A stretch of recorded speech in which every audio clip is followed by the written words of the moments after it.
Bonjour, je suis Frédéric Florent et je suis ravi de vous accueillir sur le podcast Allez Vas-y, consacré aux personnes qui passent à l'action. Qu'ils soient bénévoles, entrepreneurs, sportifs de haut niveau ou citoyens, leur point commun, c'est qu'ils donnent du sens à leur vie en agissant. Aujourd'hui, je reçois Christophe, ancien pompier de Paris. Christophe a partagé la photo de l'intégration de son fils aux pompiers de Paris sur LinkedIn et je l'ai trouvé pleine de sens. Il a accepté de prendre le micro et de nous raconter son ancienne vie au service des autres. Christophe nous parle de ce que représente le métier de pompier et en particulier le fait de l'exercer au sein du corps des pompiers de Paris. Il nous partage son parcours, ses expériences et ce que cela fait de voir son fils rentrer à son tour dans ce métier. Je vous invite à découvrir cet épisode qui met en avant des hommes et des femmes qui donnent de leur personne au risque de leur vie. Très bonne écoute à vous. Alors moi, c'est la photo avec ton fils devant ce portail où il y avait une sorte de transmission et chez moi, c'est quelque chose d'important qui m'a vraiment marqué. On est avec Christophe Giraud. Bonjour Christophe. Bonjour Frédéric. Alors Christophe est un ancien sapeur-pompier des pompiers de Paris et je l'ai découvert sur LinkedIn grâce à une photo qu'il a postée avec son fils où son fils intégrait les sapeurs-pompiers de Paris et j'ai trouvé cette image très marquante et j'ai eu envie de savoir quel était le parcours de Christophe, comment on devient sapeur-pompier de Paris et quelle est la vocation. Donc Christophe, je vais te laisser me parler de ton parcours. Oui, très bien, merci Frédéric. Je suis rentré chez les pompiers de Paris par le plus grand des hasards en fait. Je suis un Parisien, vrai Parisien, né à Paris, scolarisé à Paris. Mes parents travaillaient tous les deux à Paris dans le 12e arrondissement et on avait un ami qui était officier chez les sapeurs-pompiers de Paris. Et puis, je dois quand même avouer que l'école et la fac, c'était pas forcément pour moi. J'aimais bien avoir de l'action, j'aimais bien ne pas avoir une journée similaire à une autre journée.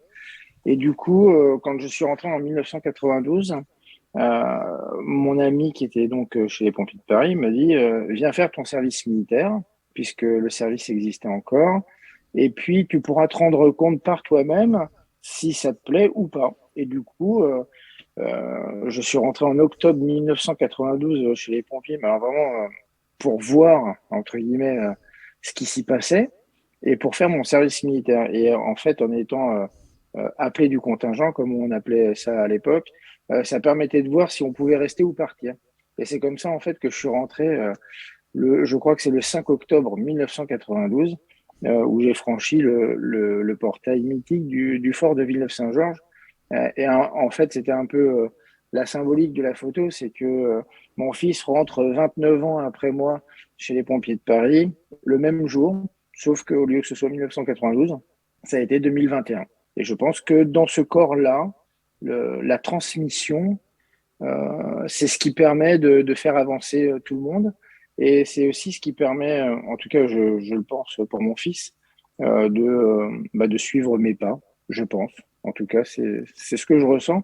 Et cette photo, on s'est bien marré pour la faire. En fait, ça a été un truc assez naturel. Je dis, tu sais, je vais faire comme papy a fait avec moi. Je vais t'accompagner devant le portail de Villeneuve-Saint-Georges et puis on fera une photo. Et du coup, c'est comme ça qu'on a fait la photo.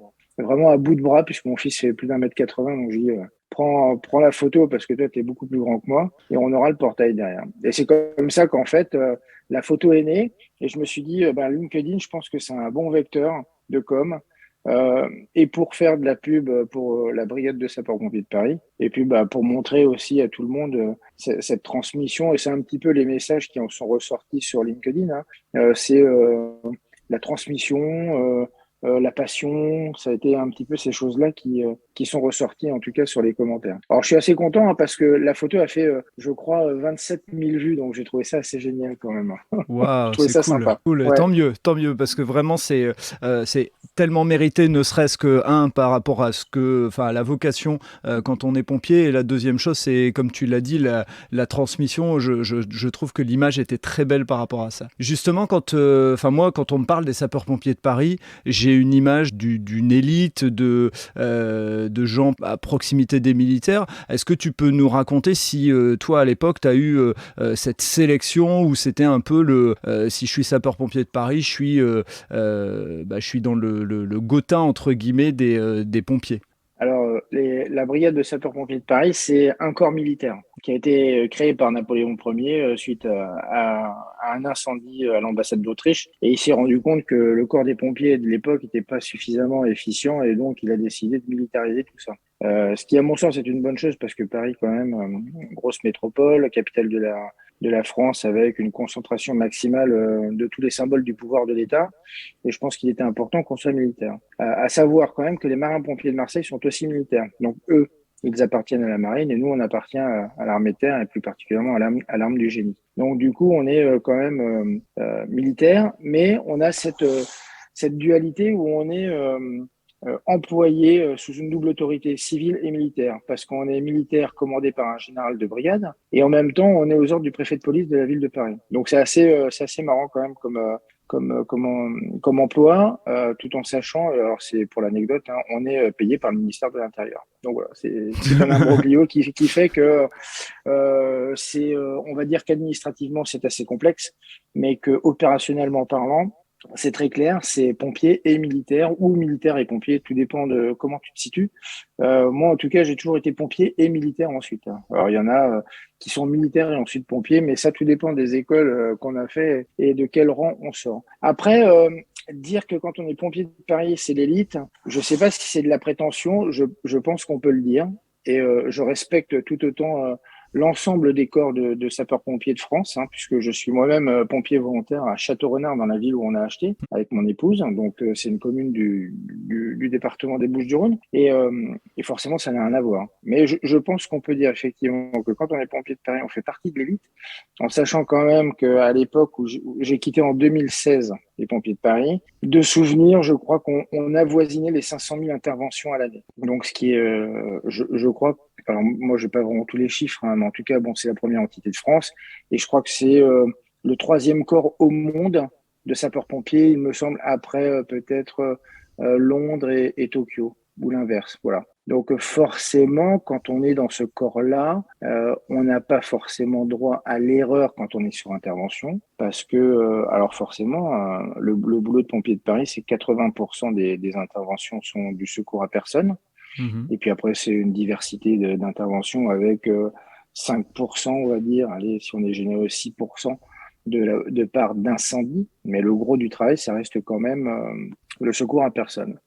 Et puis, tu me posais la question de savoir s'il y avait des sélections et compagnie. Et c'est là où c'est toute la différence avec mon fils.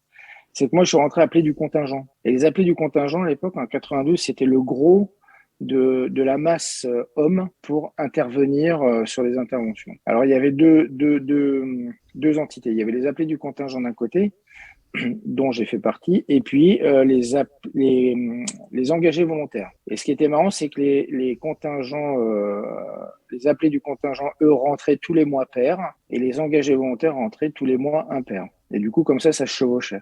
Et nous, on était souvent intitulés ou dénommés appelés à rester ou appelés à partir, pour ceux qui partiraient au bout des 10 mois ou restaient au-delà des 10 mois.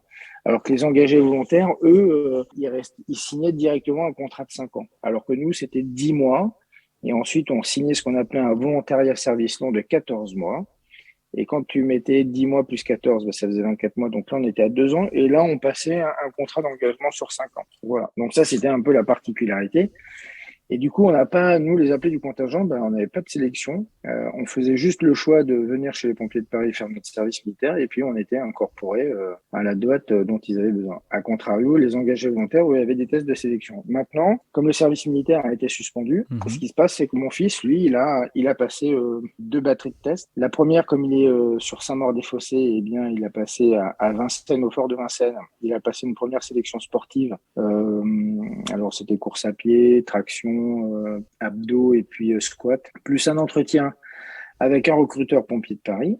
Et ensuite, il a été sélectionné pour une 2e phase d'entretien et de sélection au fort de Villeneuve-Saint-Georges, là, directement dans l'entité de la brigade de sapeurs-pompiers de Paris, où il a passé donc la piscine, un parcours sportif, un test de Luc Léger, donc c'est un test de course entre 2 plots qui sont distants de 20 mètres, et puis un entretien avec un recruteur purement brigade pompier de Paris, en demandant un petit peu quelles étaient ses motivations, quelles étaient ses envies, pourquoi la brigade n'est pas de notre corps.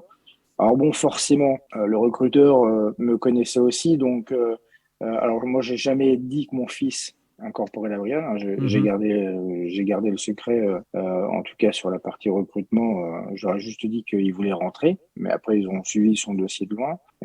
Et du coup, le recruteur, forcément, il a dit bon, ok, pas de problème, j'ai vu tes notes, je vois ce que ton comportement, on se souvient de ton père, tu vas faire l'affaire. Et effectivement, Clément, qui est depuis le 5 octobre, ben, je l'ai quasiment tous les jours au téléphone parce que je suis quand même un père inquiet de ce qu'il peut, de ce qu'il pourrait vivre ou de comment il pourrait ressentir cette aventure, parce que moi, je l'ai vécu sans que personne n'ait été auparavant dans ce corps. Moi, en y ayant été pendant 24 ans, je connais un petit peu certains travers et je connais aussi comment se passe l'instruction, comment est-ce que ça peut être dur, pas trop dur, est-ce que c'est compliqué. Et je dois dire quand même que Clément, est rayonnant et quand je l'ai au téléphone, il a vraiment hâte de rejoindre la compagnie d'incendie. Donc je suis Ok. assez content de ça. Et justement, toi, quand tu as intégré, tu avais des aptitudes physiques particulières. Tu faisais du sport en amont ou c'est en devenant, puisque c'était une situation un peu différente de ton fils, c'est en devenant sapeur-pompier de Paris que tu t'es vraiment pris au sport et que tu t'es mis dans cette aptitude physique. Non, alors moi je suis un ancien judoka à la base. D'accord. Donc le sport, je connaissais, j'ai fréquenté des gens qui étaient en équipe de France, qui m'ont ouvert les portes de quelques entraînements à l'INSEP, qui était le centre d'entraînement des athlètes de haut niveau dans le bois de Vincennes. J'ai pu participer à des gros entraînements où il fallait se faire mal, il fallait se donner à fond. J'ai jamais été un grand sportif ou un grand judoka, hein. Moi, j'ai toujours fait du sport pour le plaisir. Et par contre, ce sport-là m'a donné une espèce de tenue intellectuelle sportive où, eh bien, pour être en forme, il fallait faire la course à pied, il fallait faire son sport le soir. Donc ça, je l'ai toujours gardé. Alors par contre, avec mon fils, c'est vrai qu'on est un peu à l'opposé, hein. Lui, il fait un peu plus d'1 m 80, il doit faire 75 kilos. Et moi, je suis plutôt un numéro un sur le pilier en rugby, où je ferais plutôt 1 m 75 et 95 kilos. Donc, il a fallu trouver le rapport poids-puissance pour pouvoir répondre aux attentes de la brigade. Mais en tout cas, j'ai toujours passé les tests comme ils devaient être passés. J'ai toujours obtenu les résultats qu'il fallait obtenir pour être classé très bon. Alors, je me souviens plus des notations, mais enfin, pour pas être en queue de peloton. Voilà. Après, on a tous des sports de prédilection. Forcément, quand on fait 90 kilos, courir, Mhm. voilà. J'ai quand même fait 4 fois le marathon de Paris. J'ai dû faire Bravo. 12 ou 14 fois Marseille-Cassis, qui est une course assez mythique parce que c'est 20 kilomètres, mais c'est 11 kilomètres de montée et 9 kilomètres de descente. Ouais. Donc voilà, j'ai toujours fait du sport par plaisir. Et le sport, effectivement, je ne l'ai pas découvert en arrivant à la brigade, je l'avais découvert bien avant, quand j'étais gamin, en CE1 avec mes premiers cours de judo. Voilà. Ok. Alors que lui, mon fils, il s'y est mis et puis en ayant cet objectif de rentrer chez les pompiers de Paris, il a encore intensifié, on va dire, ses entraînements. Mais alors, j'ai envie de dire que les entraînements maintenant sont un peu plus scientifiques que ce que moi j'ai pu connaître il y a 25 ans. Ouais, Voilà. j'imagine bien, ouais, j'imagine bien. Et tu m'as parlé justement de ce rapport d'intervention qui est de 80% du secours à la personne et puis après le reste c'est d'autres choses justement. Est-ce que tu peux nous expliquer un petit peu ce que c'était ton quotidien, comment vous intervenez sur quel type de problématiques pour que les gens ils puissent se projeter dans ce que font les pompiers de Paris au quotidien? Oui, du coup, les interventions, c'est très aléatoire. Alors, il faut savoir qu'il y a un rythme de travail qui n'est pas régulier, c'est-à-dire que on travaille pas tous les lundis et tous les mardis, mais on peut travailler le lundi, le mardi, le mercredi, être au repos le jeudi, le vendredi, et puis retravailler le samedi et le dimanche. Mhm. Et puis, par exemple, la semaine d'après, on est repos lundi, mardi, mercredi, travailler jeudi, vendredi, puis être repos samedi, dimanche. Voilà. Donc là, il y a un quota de garde à l'année qui sont prédéfinis. Ensuite, une journée de pompier de Paris, ben, c'est ce qui m'a vraiment plu, c'est qu'il n'y a pas une journée qui ressemble à l'autre. Les horaires sont les mêmes. 8 heures moins le quart, c'est le rassemblement. Ensuite, on fait la vérification du matériel. Je vais dire que vers 8h30. Alors peut-être que ça a changé, hein, parce que moi j'ai quitté en 2016, mais je te Oui, raconte ce que j'ai connu pendant bien mes sûr. années. Entre 8h30 et 10h, c'était la séance de sport. À 10h, on se rassemblait ensuite en tenue de feu et puis on faisait le fameux exercice de la planche, Mhm. un rétablissement. Ensuite, on avait la manœuvre. Le midi, repas. L'après-midi, travail dans les services. Et puis le soir, à 17h, de nouveau sport. Et par contre, ces journées-là étaient entrecoupées d'interventions. Et les interventions, ça va de d'un chat. Alors, bon, c'est toujours l'anecdote qui est connue, hein, le chat perché dans l'arbre, la fuite d'eau, puis après, ça peut être les détresses aux personnes. Alors, ça peut être la détresse sociale, hein, la personne qui est seule et qui, bah, voilà, a besoin de parler, a besoin de compagnie. Donc, bah, alors, je dis pas que c'est le métier, mais je Mhm. dis que les gens, des fois, trouvent les mots justes auprès des opérateurs qui reçoivent des appels pour faire partir les secours. Bon, alors après, si on n'aime pas les gens, faut pas faire ce métier, je le dis tout de suite. Ouais, On peut je veux pas bien faire le métier imaginer. de pompier, un mec soit pompier de Paris ou pompier de France, on peut pas faire ce type d'activité si on n'aime pas les gens. C'est pas possible. Il faut avoir une certaine empathie, une certaine compassion, sans tomber dans le catastrophisme ou dans la mélancolie, mais il faut vraiment être à l'écoute des gens parce que il y a des gens, et surtout sur Paris, je m'en suis rendu compte quand j'étais jeune pompier dans la caserne de Parmentier. euh, il y a des gens qui vivent dans des immeubles et dont les voisins ne connaissent absolument pas l'existence. Et là, je me suis dit, mais en fait, la vie parisienne, c'est ça, et j'ai pas envie de connaître ça quand je serai à la retraite. Alors, la vie parisienne, côté festif, sortie, spectacle, oui, 100%. La vie de tous les jours, pour les gens qui ont des revenus moyens ou pour des ménages modestes, je pense que c'est compliqué. Et j'ai vu des gens qui étaient chez eux depuis plusieurs jours, on va employer le terme, hein, décédés et qui ont, en fin de compte, juste par le fait de la putréfaction de leur corps, ont alerté les voisins. Sinon, les voisins ne s'inquiétaient absolument pas de ne pas voir les gens qui habitent peut-être juste en face de chez eux, quoi. Donc, ça peut être ça l'intervention, ça peut être, et puis après, ça peut être le feu d'appartement avec des sauvetages comme il y a rue Erlinger ou bien rue de France, il y a peut-être une vingtaine d'années maintenant, pas rue de France, rue de Provence, en face des grands magasins. Et puis voilà, ça peut être aussi, j'ai souvenir d'une intervention d'une petite mamie qui perdait un peu la tête, qui nous avait un peu appelé pour discuter, et puis qui au final à 14 heures n'a toujours pas mangé. Bon, bah, on lui a préparé son repas, elle était très contente, et puis on est reparti derrière. Voilà. Bon, on fait pas ça tous les jours, hein. Après, il y a d'autres interventions où c'est quand même beaucoup plus technique. Des personnes qui sont tombées avec une notion de hauteur, des enfants qui sont en arrêt cardio-respiratoire qu'il faut essayer de ramener à la vie. Enfin, il y a quand même beaucoup plus de drame que de bonheur, hein.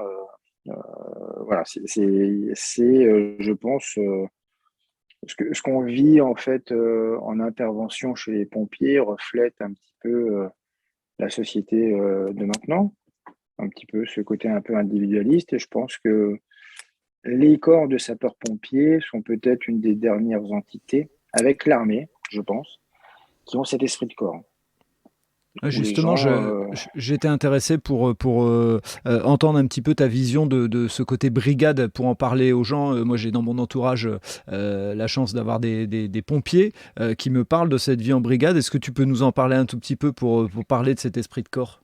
ben, je crois que on va dire professionnellement parlant, je crois que ce sont mes meilleurs moments. Mhm. euh, Où tu arrives le matin, tu prends la garde. Bon, moi, j'arrivais souvent vers 6h30, 7h moins le quart. Ça me laissait le temps de me préparer. Tu prenais un peu les infos de la veille, les interventions qui s'étaient passées pendant ton temps de repos. Tu buvais le café avec les gars. Après, bon, on attaquait la journée. Et puis, tout au long de la journée, en fait, c'était ça. C'était vivre ensemble. On passait quand même plus de temps avec nos collègues de travail qu'avec nos compagnes respectives. Puisque quand on partait 3 jours, ben, on rentrait pas à la maison pendant 3 jours, hein. Mhm. Donc, du coup, on était avec les gars pendant 3 jours. Et il y a des liens qui se créent, il y a des affinités, il y a des rapports hiérarchiques aussi qui tombent un petit peu parce que le fait de faire des interventions avec nos chefs rapproche les gens. Tant qu'on n'a pas, c'est ce qu'on disait, hein, c'est ce qu'on s'était toujours dit, et je pense que ça se dit encore, c'est que tant qu'on n'a pas fait une bonne intervention, tant qu'on n'a pas fait ses preuves, on est toujours un peu testé. Et le jour où on fait un gros feu ou une belle intervention bien technique, je sais pas sur quoi, sur un secours à personne par exemple, ou sur des reconnaissances un peu particulières, sur des feux de sous-sol, et que ça se passe bien et que c'est compliqué. Là, on est encore un peu plus accepté dans ce cercle un peu privé des pompiers, et on a fait nos preuves. Et là, ça renforce encore les liens. D'ailleurs, quand on a eu des décès au sein de la brigade de cette pompiers de Paris, il n'y a qu'à voir la cour de l'état-major à Champéret qui se remplit spontanément de pompiers qui viennent assister aux obsèques de nos frères d'armes décédés. Et je pense que ça, c'est quelque chose d'important et de fort. Et la brigade, alors dans ces moments purement tragiques, prend le relais des familles pour les soulager au maximum de toute leur détresse et de toute tâche administrative, entre guillemets, quoi. Ouais. Donc voilà, ouais, J'ai souvenir de cette vidéo qui avait été diffusée sur les réseaux sociaux où il y avait eu un immeuble à Paris qui s'était effondré ou qui avait explosé avec une fuite de gaz et il y avait tous les gens du quartier qui étaient venus applaudir les pompiers et j'avoue que en regardant cette vidéo, on sentait la force de la brigade et le remerciement des gens parce qu'effectivement, tu as fait un métier et ton fils fait un métier où, alors bien sûr que dans tous les métiers, il peut arriver un drame à n'importe quel moment, mais celui-là, c'est souvent pour aller sauver l'autre. Donc voilà, c'est pas neutre. c'est ça en fait. Ce qui se dit souvent, c'est que nous entrons là où les gens sortent. Ouais, C'est-à-dire effectivement. qu'au moment d'un incendie, les gens évacuent l'immeuble, mais nous, on va y rentrer peut-être pour sauver des gens, et en tout cas Mhm. pour couper le feu, pour l'éteindre, pour éviter qu'il ne prenne plus d'ampleur. Ouais. Et l'intervention à laquelle tu fais allusion, c'était rue de Trévise. Mhm. Effectivement, il y a eu 2 décédés, c'était à la caserne de Château-d'Eau, et donc ça va être le 10e arrondissement, à côté de République. Et effectivement, les gens, je crois que alors le soir même et peut-être un an après pour la commémoration, C'est se sont possible. rassemblés devant cette caserne pour applaudir les pompiers. Ouais. Et c'est toujours tragique et très émouvant de voir des jeunes en plus, hein, parce que moi j'ai Mhm. 50 ans, mais bien souvent ce sont des petits gars qui ont 19, 20, qui ont l'âge de mon fils, hein, 21 Ouais. ans. Mhm. Et tu vois, à mon fils, on lui a posé la question au recrutement, il a dit, tu sais que tu peux aller jusqu'au sacrifice ultime. Et il lui a dit, ben ouais, mais ça fait partie du boulot, c'est comme ça, c'est le job. Si pour sauver quelqu'un, ben, je dois peut-être y laisser ma vie ou autre chose en fait, hein, parce que quand il y a eu l'explosion, personne ne pensait que ça allait se terminer comme ça. Bien sûr. Je pense que les gamins, je les appelle les gamins parce que j'ai 30 ans de plus qu'eux, Mhm. ils ont conscience de ça. Ils sont pas dupes. Je pense que c'est une génération qui est un peu plus. Alors c'est assez marrant parce qu'autant ils sont très dans le virtuel par rapport aux réseaux sociaux. Je pense que sur Mhm. certaines choses, ils ont la tête beaucoup plus sur les épaules que nous. Nous, on fonçait. Euh, je pense qu'on a fait des choses quand j'étais plus jeune qui maintenant sont interdites, voire prohibées, euh, parce que on s'est rendu compte avec le temps que c'était relativement dangereux, quoi. Ne serait-ce que sur les attaques de feu, on a complètement changé les méthodes d'attaque d'incendie. Euh, alors que nous, on rentrait avec une petite lance, 2 petites lances. Maintenant, c'est tout un autre process suite à différents incidents tragiques qui avaient eu lieu sur Paris. Ouais. Et alors, je vais rebondir sur ce que tu disais par rapport à ton fils, et puis après, je reviendrai un peu en arrière, mais j'en profite justement, vu que tu en parles. Qu'est-ce que ça fait en tant que... Parce qu'en tant que personne, quand on se dit j'y vais, je fonce, on le fait pour soi. Mais là, en tant que père, de savoir quel est le risque et le danger pour ton fils, quand tu en parles comme ça, enfin moi personnellement en tant que père, ça me met des frissons. Donc voilà, j'aimerais avoir un peu ton point de vue de père qui sait que bah, effectivement son fils, et notamment rien que l'exemple dans l'entretien de recrutement, on lui parle de ça, du fait que bah, un jour, ça peut lui arriver. Je pense que quand on a baigné dans le jus, on n'y Mhm. pense pas. D'accord, ok. Aussi bizarre que Ouais. ça puisse être, pour avoir fait une multitude d'interventions, je suis toujours revenu entier, j'ai toujours ramené tout le monde à la caserne. Après, je pense que les incidents tragiques, c'est con, hein, mais c'est la faute à pas de chance. Mm. C'est des choses qui peut-être qu'on ne connaissait pas avant, qu'on a vu apparaître. Je sais pas, franchement, je parle, mais sans aucune certitude. Mhm. C'est une vision que j'ai. Et je sais que demain, ben, Clément, s'il part sur feu, forcément, je vais pas être inquiet. Mhm. Je serai pas non plus rassuré. Je sais qu'il appliquera ce qu'on lui a enseigné. Et après, c'est ce que je disais quand je faisais les séances de formation aux jeunes cadres qui voulaient accéder à d'autres responsabilités. Après, ben, malheureusement, c'est le feu qui commande. Mm. C'est lui et c'est là où il faut avoir peut-être un peu plus de recul, un peu plus d'expérience, une lecture, une lecture de l'intervention plus fine, et peut-être aussi retenir nos chiens fous qui veulent absolument rentrer, alors que peut-être il faudrait attendre 30 secondes pour laisser passer un incident, un embrasement, et puis ensuite on peut attaquer. Enfin voilà, c'est des choses comme ça. Maintenant, je suis pas forcément inquiet. Là, je suis inquiet dans la phase d'instruction parce que je sais que on tire sur la corde raide parce qu'on leur demande d'être, et c'est normal, d'être toujours présent, d'être toujours à l'heure, de 5h30 du matin à 18h, non-stop, de courir, de faire du sport. Et j'ai dit à mon fils, tu fais très attention à la blessure. Ouais.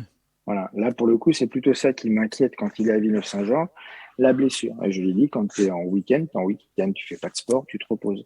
Ton corps, il a besoin de se reposer parce qu'il n'est pas habitué à cette masse de travail. Bien Donc, sûr. voilà.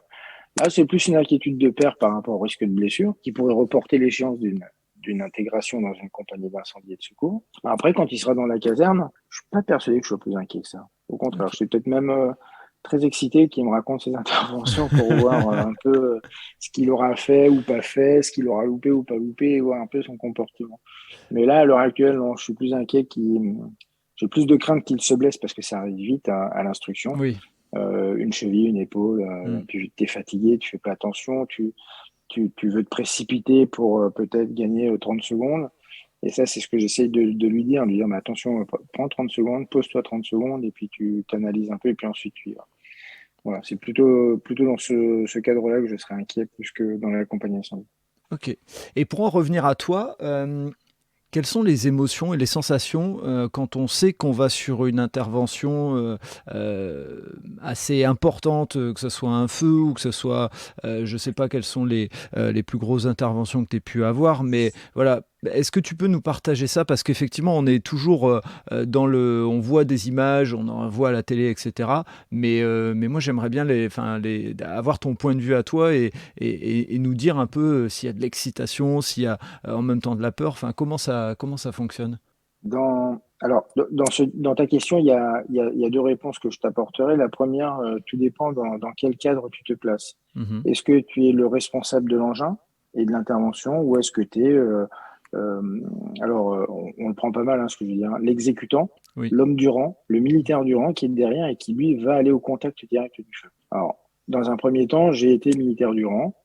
Comme tout sapeur-pompier qui rentre à la brigade de sapeurs-pompiers de Paris, tu es obligatoirement militaire du rang quand tu rentres par le bas, entre guillemets, quand tu n'es pas officier en tout cas. Et là, c'est une forme d'excitation. Bizarrement, c'est ce que j'ai toujours dit, le malheur de ces gens-là font un peu notre joie. Alors, avec euh, qu'on voit pas de mal hein, dans ce que je dis, on n'est pas content on n'est pas heureux de voir la détresse des gens. On se dit juste qu'on va appliquer ce qu'on fait tout au long de l'année et tous les jours à la manœuvre, on va le mettre en application sur le terrain. Et du coup, c'est là où on devient de plus en plus efficient, c'est-à-dire qu'à force de manœuvrer du lundi au vendredi ou au samedi, on arrive à être beaucoup plus rapide sur intervention et à maîtriser plus rapidement le feu. Donc il y a une forme, là, il y a une forme d'excitation pour bien faire le travail. Quand on est dans l'engin, on a la responsabilité. Alors moi, à l'époque, hein, j'aime pas trop parler comme ça, mais en tout cas, quand je suis rentré en 1992, quand on était au premier engin qui arrivait sur feu, on était 5. On était trois hommes qui allions à l'attaque. Et il y avait un conducteur qui s'assurait d'avoir de l'eau à l'engin pour nous l'envoyer dans les lances. Et puis, il y avait le chef d'agré, donc le patron de l'engin. Et là, mon boulot en tant que chef d'équipe, c'était de passer en revue les deux personnels que j'avais avec moi, m'assurer qu'ils étaient bien équipés, qu'ils avaient tout leur équipement sur eux. On répétait un peu la manœuvre, comme ça, dire, bon, moi, je vais prendre ça, toi, tu prends ça, toi, tu prends ça. Et puis après, sur intervention, c'est marrant, mais c'est quelque chose qu'on n'apprend pas, que tu apprends sur le terrain et qui a un mot à la mode maintenant, c'est le management. Mm. C'est-à-dire que sur le terrain, en 1992, je ne savais pas, mais je me faisais manager et un peu plus tard, quand c'est moi qui suis passé chef d'équipe, c'est moi qui manageais les deux personnels qui étaient avec moi. Ben ouais, parce qu'en fait, on était un trinôme à l'époque et chacun était responsable de la sécurité de l'autre. Mais ça, c'était un trinôme indissociable. Il y en avait un, par exemple, si on faisait un feu de sous-sol, il y en avait un qui restait à la porte de l'escalier pour assurer notre sécurité. Quand on était les deux dans le sous-sol, l'un et l'autre veillaient sur l'autre, on parlait, on communiquait et il y avait ce trinôme strinôme, qui est l'un veillait sur l'autre, et si l'un avait un problème, il en parlait à l'autre, et dès qu'il y en avait un qui avait un problème, c'était les deux qui remontaient. Il n'y avait Ok. jamais un qui restait tout seul, jamais un homme isolé. Ça, c'était formellement interdit. Donc, forme d'excitation parce qu'on allait faire une bonne intervention, parce que peut-être qu'on allait sauver des gens d'un incendie, ou peut-être qu'on allait sauver des gens tout simplement d'une détresse vitale certaine. Et puis après, tu as l'autre partie, quand tu es le responsable de l'engin ou quand tu es le responsable de l'intervention, c'est pas la même chose. D'abord, tu as pris de l'âge, Mhm. tu as pris de la maturité, tu as pris de l'expérience. Et donc là, tu es plus posé. En tout cas, je parle pour moi. J'aimais bien monter le dernier dans l'engin parce que j'étais certain que mon personnel était équipé des pieds à la tête. Et ensuite, quand on partait sur intervention, en fonction de la typologie de l'intervention, je me faisais un film. Moi, si on partait pour un feu de voiture dans un parking, je me disais, OK, je récitais dans ma tête le règlement sur lequel il est indiqué les actions à mener sur un feu de parc de stationnement couvert. Et en même temps, il y a des actions, il fallait que je trouve la bouche incendie ou le point d'eau le plus proche pour le conducteur et lui donner. Donc, c'est pas pareil. Et puis après, bah, tu as cette sensation d'avoir bien travaillé quand tu as sauvé, entre guillemets, tous les gens qui avaient besoin d'être sauvés, quand tu as éteint correctement le feu, en s'assurant qu'il n'y a pas eu d'extension ou quand il n'y a pas eu plus de propagation qu'au départ. Quand l'intervention dans la globalité s'est bien passée, et puis et quand tu es certain que tu ne reviendras pas quelques heures après parce que tu as mal éteint le feu. C'est vraiment deux visions de l'intervention qui sont différentes l'une de l'autre en fonction de comment tu te situes et comment tu es placé dans ton engin. Et les deux m'ont plu, hein. Franchement, Mhm. les deux m'ont plu. Et là, tu vois, en étant pompier volontaire maintenant, je monte moins en tant que chef d'agrès. Donc, quand on dit chef d'agrès, c'est responsable de l'engin. Mhm. Et je monte plus derrière. Et je retrouve ce plaisir que j'avais, parce que j'ai des jeunes avec moi, hein. À Mhm. 50 ans, quand tu es derrière, tu commences à être un peu un vieux.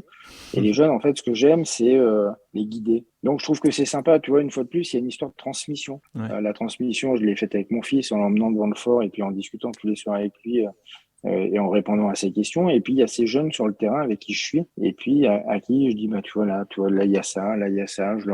En plus, j'ai jamais dit que je travaillais et ça a toujours un peu agacé mes patrons. J'ai toujours dit que je venais me divertir. Et pendant 24 ans, je me suis diverti chez les pompiers de Paris. Franchement, je crois que la première fois que j'ai bossé, c'est quand j'ai quitté les pompiers de Paris. Avant, ça n'était que du divertissement parce qu'il n'y avait pas une journée pareille, parce qu'il y avait toujours ces interventions qui régulaient ta journée, et c'est jamais la même intervention, et puis c'est jamais la même journée, et je trouvais ça génial. Et il y a une fois dans ce divertissement où tu t'es vraiment fait peur, où ça a toujours été, enfin, tu t'estimes, comme tu disais tout à l'heure, être chanceux. Mais est-ce qu'il y a eu une fois où tu t'es dit, waouh, là je pars sur quelque chose de soit de très gros, soit pendant l'intervention, cette idée-là, ou jamais ça t'est Peut-être, arrivé? alors peut-être la seule fois où j'ai eu une appréhension, mais parce que j'étais jeune, c'était le week-end de Pâques 1993. Je m'en souviens encore. Mhm. Et ce week-end de Pâques était tombé sur un samedi, dimanche, lundi. Et on a fait un très, très gros feu d'entrepôt dans Paris, rue de la Roquette, je m'en souviens encore. C'était un entrepôt de couettes enclavé dans des immeubles d'habitation. Et je sais pas, à un moment, je me suis retrouvé tout seul. Je sais pas ce qui s'est passé, hein, puisque auparavant, je t'ai dit qu'il y avait ce Oui. trinôme ou ce binôme indissociable. Et je sais pas, à un moment, je me suis retrouvé tout seul, au milieu de ces couettes, complètement embrasé avec une lance. Et là, je me suis dit, waouh, qu'est-ce que je fais là? Ouais. Voilà, tu vois, quand on en parle comme ça, peut-être la seule opération où je me suis dit, ouais, qu'est-ce que je fais là tout seul, quoi? Il faut que je ressorte. Parce que tout était relativement bien embrasé. Moi, c'était mon premier feu, j'avais pas du tout de connaissances, hein. Mhm. Avant de rentrer chez les pompiers de Paris, j'avais pas de connaissance de quoi que ce soit du monde du pompier. J'ai jamais été pompier volontaire avant, rien du tout. Donc, c'était vraiment mon premier feu, ma première séance de découverte. Et je crois que oui, là, je me suis pas fait peur, mais j'ai eu peut-être la présence d'esprit de me dire, bah, là, faut que je ressorte parce que je suis tout seul et c'est pas bon. Ouais. Voilà, Ok. c'est là, c'était ouais, rue de la Roquette, c'est ça. Ok. Et la fin de carrière chez les pompiers de Paris, puisque c'est pas la fin de carrière générale, comment ça se passe justement? Est-ce que ce côté brigade et autres, enfin, comment on vit ça? Parce que ça doit être très difficile à vivre. Alors, pour ma part, j'ai quitté un poste à responsabilité quand j'étais chef de centre. Je suis allé j'ai fait un petit passage dans une compagnie vers Gennevilliers-Port, puis après je suis allé à l'état-major. J'ai fait, je crois, 2 ans à l'état-major parce que je considérais que le métier de pompier de Paris, c'était pas forcément dans un bureau, mais ça n'engage que moi, hein, parce qu'il y en a qui sont contentes. Pour moi, non, c'était pas ça. Donc, j'avais un ami qui était à la SNCF, là, qui était chargé de sécurité incendie, qui m'a dit, bah, écoute, j'aimerais que tu viennes me remplacer. Et puis, bah, j'ai sauté sur l'occasion pour quitter les pompiers de Paris. Alors, non sans regret, hein. Enfin, je veux dire, j'aurais aimé rester plus longtemps, mais j'avais calculé, il me restait presque 15 ou 18 ans à faire. Et je m'étais dit que peut-être ça allait être long. Ok. Ça risquait d'être long. Il y avait un poste qui m'intéressait, mais il n'était pas ouvert, j'arrivais pas à y rentrer. Donc, je dis, bon, je vais pas m'éterniser, je vais pas continuer ni forcer la porte, on veut pas que j'y aille. Donc, je dis, je suis parti. J'ai eu peut-être 1 ou 2 ans où j'étais un peu, pas en colère, mais voilà, j'ai une petite rancœur contre les pompiers de Paris, mais pas la maison mère, en fait, c'était plutôt les gens qui la composaient. Et puis là, en fait, du fait que mon fils soit rentré, je suis très fier de ce qu'il accomplit, des pas qui suivent. En plus, il te dit, voilà, je suis tes pas, donc c'est toujours très, très sympa à entendre. Et puis le fait d'avoir repris une activité de pompier volontaire, je trouve que c'est aussi sympa. Donc ouais, mais je pense que c'est compliqué hein, quand tu as fait presque 24 ans, donc j'ai dû faire 22 ans en compagnie d'incendie, quasiment, ou une bonne vingtaine d'années. C'est compliqué de quitter les pompiers ou alors d'arriver dans un bureau en état-major où il y a plus cette... Enfin, moi, j'ai pas retrouvé l'esprit de corps qu'on avait dans les casernes parce qu'on fait plus d'interventions ensemble. On travaille de 8h à 17h, puis normalement, hein, à 17h, tout le monde rentre chez soi, ce qui paraît évident hein, et normal. Mais ouais, je pense que c'était une période un peu compliquée, mais je m'en suis pas forcément rendu compte. J'ai dû me réfugier dans autre chose, je sais pas quoi. Mais en tout cas, c'est ce qui m'a fait partir. D'accord. Et si quelqu'un vient te voir demain, ça a été le cas avec ton fils forcément, mais si quelqu'un vient te voir et te dit j'ai envie d'exercer ce métier, j'ai envie d'être pompier, qu'est-ce que tu lui dirais si quelqu'un nous écoute là par exemple sur le podcast? Alors très franchement, j'ai dit à mon fils, ok, je veux parler de mon fils, hein. Tu veux être pompier de Paris? Ben, ok, pas de problème. Est-ce que tu es prêt, parce que c'est un corps d'élite et parce que c'est l'armée, à de temps en temps te faire rabrouer, te faire un peu brusquer, te faire peut-être mal parler ou te faire des tâches ingrates? Bon, il m'a dit ouais, ok. J'étais sûr. Je lui dis parce que tu es bien conscient, parce que lui, il l'a vécu en direct, hein, mon fiston, il était bien conscient que tu feras pas que des feux, tu feras aussi le SDF à 4 heures du matin qui crève de froid dehors et qui a besoin d'aller à l'hôpital pour être au chaud et que avec tout ce qui va avec, hein, avec l'agressivité de la personne, peut-être une agression physique, tout ça. Je dis t'es prêt à vivre tout ça parce que c'est pas, enfin, voilà, c'est pas donné à tout le monde. Il m'a dit oui, moi je suis prêt à vivre tout ça, il n'y a pas de problème. Et c'est un peu le discours que je tiens à tous ceux que je rencontre et qui veulent rentrer chez les pompiers de Paris. Je leur tiens le même discours. En fait, je ne leur cache rien. Et je crois que ça sert à rien de cacher quoi que ce soit, parce que de toute façon, ils s'en rendent compte par eux-mêmes et après ils partent. Donc autant qu'on leur dise dès le départ la vérité, en leur disant que tous les jours ils seront pas dans l'engin qui fait tous les incendies du quartier, hein, que peut-être il y a un jour, il fermera, il ouvrira les portes d'où sortent les engins. Peut-être qu'un autre jour, il sera en train de faire la plonge, parce qu'en fait, les pompiers vivent en autarcie, hein, c'est-à-dire qu'on prépare notre repas, on fait notre vaisselle, on transforme nos aliments en plats comestibles. Enfin, tu vois, il y a tout un tas de choses comme ça qui font que tu n'es pas systématiquement affecté à un engin. Ouais. Des fois, sur 24 heures, tu peux préparer à manger pour l'ensemble de la garde. Voilà, ça fait partie des attributions du métier de sapeur-pompier de Paris.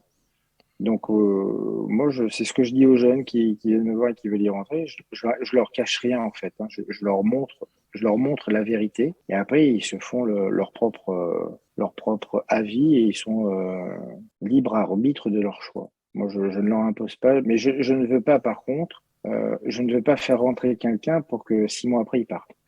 Ouais. Je comprends. Voilà. En fait, ma question, elle était en lien avec ce qui se passe aujourd'hui, que moi j'ai énormément de mal à comprendre. C'est aujourd'hui les incivilités dont sont victimes les pompiers, parce que je vais pas dire que je comprends pour les policiers, c'est pas du tout mon discours, c'est même l'inverse, mais en tout cas, pour moi, la police représente l'autorité, et s'il y a un problème avec l'autorité, à la limite, je peux comprendre, même si je ne cautionne pas et je suis pas d'accord du tout, qu'ils soient victimes d'incivilité. Mais alors les pompiers, pour moi, ça va au-delà de mon entendement. Et donc, justement, moi, j'aimerais savoir quelle est ta vision, toi, aujourd'hui, en tant qu'ancien pompier, et aussi en tant que père d'un pompier. Et puis, ça va en lien avec ce qu'on disait, c'est quelqu'un qui veut exercer le métier. Est-ce que c'est un sujet dont tu parles aussi, toi, aujourd'hui?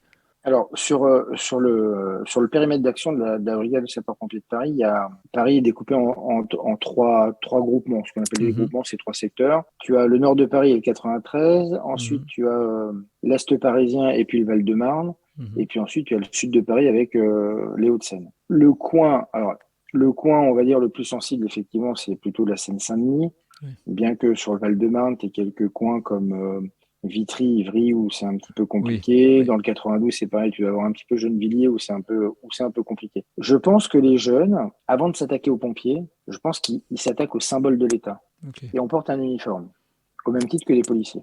Mhm. Et je pense que c'est plutôt ça qui vise. Je pense, hein, Ouais, moi, oui, je oui. vais pas faire de la philo de comptoir ou quoi que ce soit, c'est mon avis. Ouais. Je pense que c'est des gamins qui n'ont pas forcément de repères, qui ne savent pas vraiment quel est notre métier, qui comprennent pas trop, ou alors qui font semblant de pas comprendre, je sais Mhm. pas, mais en tout cas, je ne crois pas que les pompiers, en tout cas sur Paris, aient été empêchés une seule fois d'intervenir dans un quartier difficile. Alors, on intervient toujours sous protection de la police, hein, en fonction Mhm. de ce qui se passe. Mais je ne crois pas qu'une mission est avortée parce qu'on n'ait pas pu y aller. Mais après, attention, moi, j'ai pas vécu dans ces quartiers-là en tant que pompier de Paris pour en parler avec affirmation. En tout cas, partout là où j'ai officié, nous, on n'a jamais été confrontés à ce type d'action. Mais c'est vrai que je pense quand même que c'est ça. En fait, c'est plus une atteinte vis-à-vis des représentants de l'État qu'on pourrait être que plus envers les pompiers. Il me semble, hein, il me semble. Ok. Après, je, je, je, je pense que je trouve pas les mots, mais c'est compliqué de porter un jugement ou un avis là-dessus. Mhm. Enfin, plutôt un avis, parce que le jugement, je l'ai. On devrait pas caillasser ou commettre des incivilités sur les pompiers. Je pense vraiment que c'est un manque de connaissance de ce qu'on peut faire et puis peut-être aussi qui veulent briller par ce type d'exaction complètement stupide. Je pense. Je sais pas. J'ai pas de réponse vraiment définitive à donner, mais ouais, moi, en tout cas, quand on en parlait, c'était plutôt ça qui ressortait. C'était plutôt une atteinte à l'État qu'au pompier en lui-même. Ok. Mais Euh, bon, ça reste quand même très compliqué pour les gens qui le vivent. Hein, attention, hein, oui, oui. les pompiers qui sont dans le 93. C'est compliqué, quoi. Hein, Ouais. je peux comprendre que c'était pas facile à vivre. Et ni pour leur famille, d'ailleurs. Hein. Enfin, je veux dire, Mm. tout est compliqué.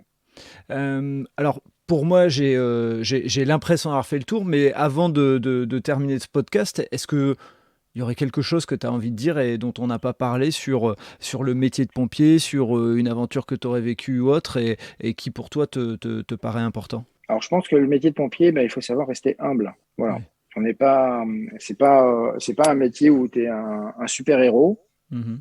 T'es quelqu'un qui fait ton travail parce que tu aimes les gens et parce que tu veux leur rendre service. Il faut rester humble, soudé, ne pas porter de jugement non plus sur la façon dont vivent les gens, sur la façon dont on peut nous parler, sur plein de choses comme ça. Et puis, tu vois, bizarrement, mon pire souvenir et mon meilleur souvenir concernent des enfants. Mon pire souvenir, c'est une petite de 7 ans qui s'est noyée dans son bain. Et Mhm. mon meilleur souvenir, c'est d'avoir fait un accouchement sur la commune de Saint-Mandé. Mhm. Et tout ce qui a trait aux enfants, en fait, moi, ça m'a pas mal marqué quand même, tu vois, parce que cette gamine qui s'est noyée dans son bain, eh bien, c'était en 1994. Et je me souviens encore très bien de qui avec qui j'étais, Mhm. de ce qui s'est passé exactement, et je me souviens encore de l'adresse et de ce que j'avais fait comme intervention cette journée-là.